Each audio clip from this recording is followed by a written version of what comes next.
Halo, karibu T4Z Hair Natural Salon. Leo ningependa kuongelea kuhusu hii volumizer. Hii kazi yake kubwa ni kujaza nywele na pia kupaka nywele zako na kusukia nywele ili nywele yako isikatike. Hii ndio inafanya nywele, unaweza kukaa na nywele muda mrefu bila kufunua, kwa sababu hii ndio ina protect nywele yako na inafanya nywele yako inajaa. Basi watu wengi wanakosea sana jinsi ya kusukia hii product. Mtu yoyote akinunua product kwangu, kama hajasukia saluni kwangu, na kisha namtumia video jinsi ya kupaka hii product ili uweze kusuka nywele zako.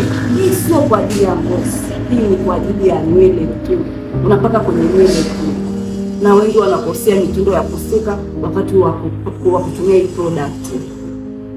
Cha kwanza kabisa, ukianza kutumia hii product unatakiwa uwe mvumilivu. Uachane mambo ya kusumbua nywele. Kama una shida ya nywele, nadhani kwamba unaweza kusacrifice kidogo kwa muda mchache ili nywele yako ikue.